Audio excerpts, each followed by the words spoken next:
మనం ఎప్పుడు ఉంది ఆ రోజుల్లో బయట తినడం అంటే రేర్ ఆ రోజుల్లో. అలాంటి స్టేజీ నుంచి ఇప్పుడు జీవన విధానం మారిపోయింది.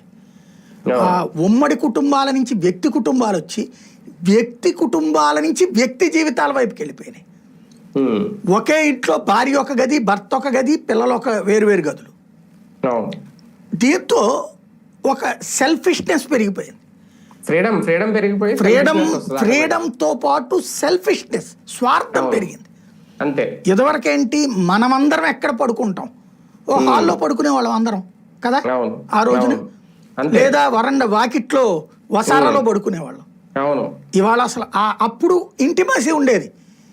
ఎరా ఏంటి, ఏ అక్క ఏంటి, ఏ చెల్లి ఏంటి, ఏ అత్త ఏంటి అనేది. ఇవాళ అసలు అట్టంటిది ఏదన్నా ఉందా?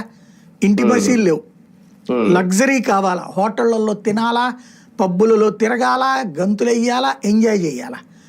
ఈ స్టేజ్కి వచ్చేటప్పటికి ఇంకోటి, ఆ రోజుల్లో మనకి కార్లు ఎక్కడం అంటే చాలా గ్రేట్.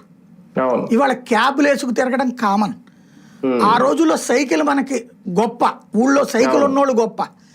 ఇవాళ రోజున సైకిల్ ఉన్నోళ్ళు వీక్ చీఫ్.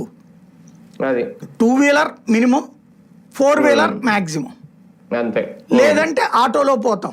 అప్పట్లో సిటీ బస్సులు ఉండేవి, ఇప్పుడు ఆ బస్సులు ఎప్పుడో పోయినాయి. ఇప్పుడు ప్రస్తుతం అక్కడక్కడ ఉంటాయి. అది